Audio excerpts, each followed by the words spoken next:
మరియు స్త్రీలు అనకువయు స్వస్థ బుద్ధి అంటే ఆరోగ్యకరమైన బుద్ధి గలవారై ఉండి తగుమాత్రపు వస్త్రముల చేతనే గాని జడలతోనైనను బంగారముతోనైనను ముత్యములతోనైనను మిగుల వెలగల వస్త్రములతోనైనను అలంకరించుకొనక దైవభక్తి గలవారమని చెప్పుకుని స్త్రీలకు తగినట్టుగా సత్క్రియల చేత తమ్మును తాము అలంకరించుకోవాలి అన్నాడు. అంటే దైవభక్తి ఉన్న స్త్రీలు కాబట్టి మీరు సత్క్రియల చేత మిమ్మల్ని మీరు అలంకరించుకోండి. సంఘానికి చెప్తున్నాడు.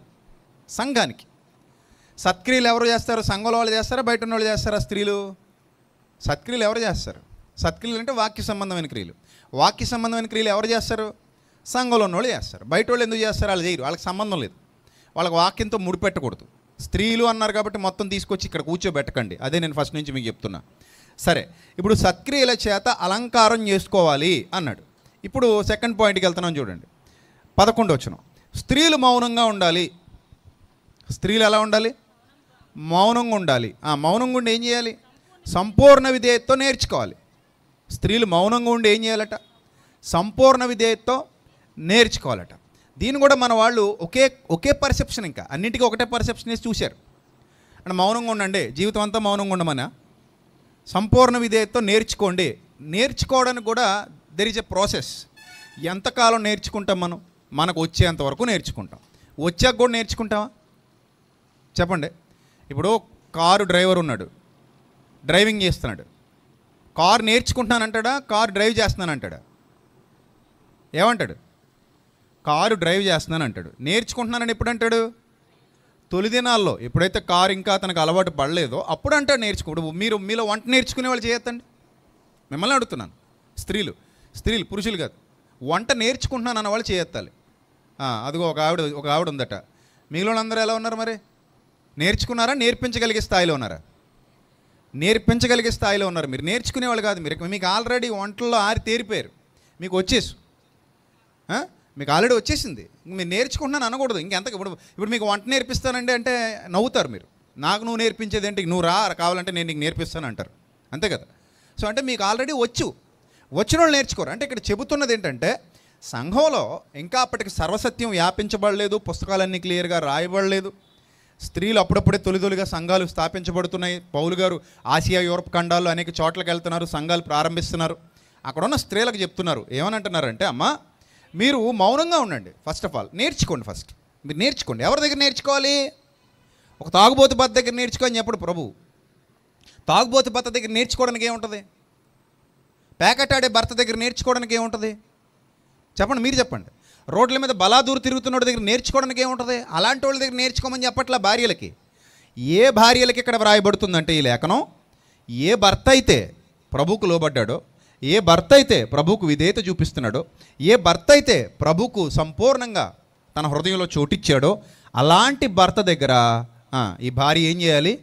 నేర్చుకోవాలి. మౌనంగా ఉండి నేర్చుకోవాలి. ఎందుకు? నీ భర్త పూర్తిగా క్రీస్తుకు లోబడ్డాడు కనుక, నీ భర్త పూర్తిగా క్రీస్తును కలిగి ఉన్నాడు కనుక, నీ భర్త పూర్తిగా క్రీస్తుకు విధేయత చూపిస్తున్నాడు కనుక, అతడు నీ యజమాని కనుక నువ్వు అతని దగ్గర నేర్చుకో.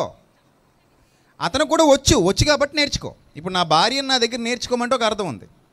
ఎందుకంటే నాకు వాక్యం వచ్చు, నా భార్యకి నా అంత వాక్యం రాదు.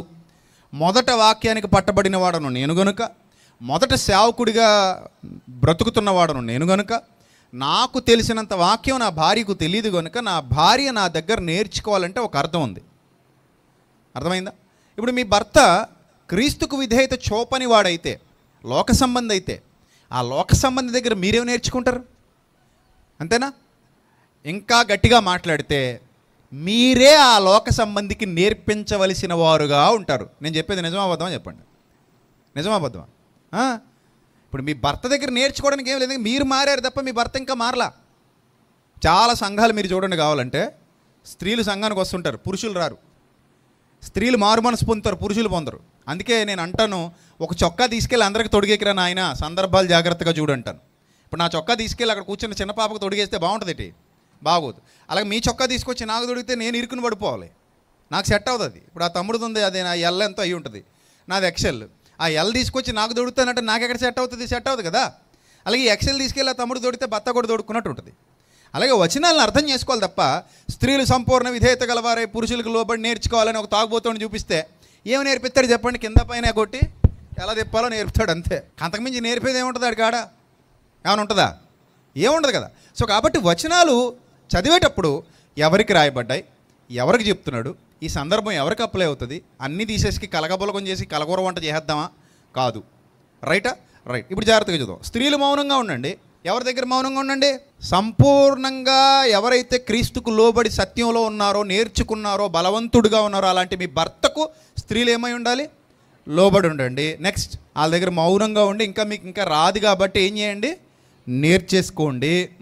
స్త్రీ మౌనంగా ఉండవలసినదే కానీ ఇప్పుడు నీ భర్త, ఇప్పుడు మా ఆవిడ నాకేం ఉపదేశం చేస్తుంది? ఏమంటే బైబిల్ మీకు నేర్పించాలనుకుంటున్నానండి అని వచ్చింది అనుకోండి మా ఆవిడ నా దగ్గరికి, నేను ఏమంటాను చెప్పండి? చెప్పండి, ఏమంటాను చెప్పండి? మా ఆవిడతో పక్కనే ఉంది కదా, పర్లేదు. నాకు నేర్పించడం మాట పక్కన పెట్టి కానీ ముందు నువ్వు నా దగ్గర నేర్చుకుంటాను, అంతే కదా. నువ్వు నాకు నేర్పించే స్థాయికి ఇంకా ఎదగలేదు కానీ ముందు నువ్వు నా దగ్గర ఏం చేయి? నేర్చుకో అంటాను. ఎందుకంటే నేను సీనియర్ని, తనకంటే చాలా సంవత్సరాల సీనియర్ని. అలాగే ఒక స్పీకర్గా దేవుని యొక్క శక్తి చేత, బలము చేత సమాజంలోకి వెళ్ళినవాడను, ఆత్మలను రక్షిస్తున్నవాడను కనుక నాకు చెప్పడానికి తనకి సామర్థ్యం లేదు, నా దగ్గర నేర్చుకోమని చెప్తున్నాడు. అంటే ఈ పొజిషన్ ఉంటే, ఈ పొజిషన్ లేదనుకుందాం.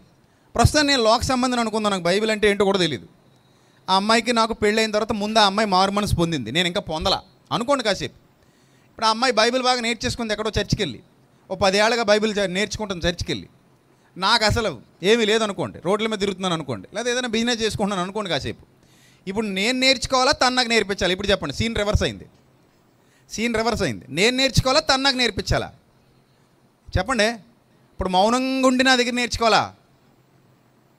చెప్పాలి, మీరే చెప్పాలి. అందుకే నేను అంటాను, ప్రాక్టికాలిటీ మస్ట్ అండ్ షుడ్గా బైబిల్ చదువుతున్న వాళ్ళు ప్రాక్టికాలిటీని మస్ట్ అండ్ షుడ్గా ప్రాక్టీస్ చేస్తూ ఆలోచిస్తూ చదవాలి. ప్రాక్టికల్ నాలెడ్జ్ కూడా చాలా ఇంపార్టెంట్.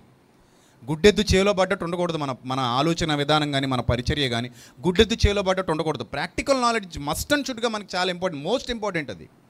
సో ఈ ప్రాక్టికల్ నాలెడ్జ్తో బైబిల్ అర్థం చేసుకుంటున్నప్పుడు కరెక్టే, దేవుడు పక్షపాతిగాడు, చాలా సూపర్బ్గా ఆయన ఎక్స్ప్లెయిన్ చేశాడు. ఏ విషయాన్నైనా సరే తప్పుదారి పట్టించే మాటలు ఆయన రాయించడు. మనమే సరిగా అర్థం చేసుకోలేక తప్పుదారి పడుతుంటాం.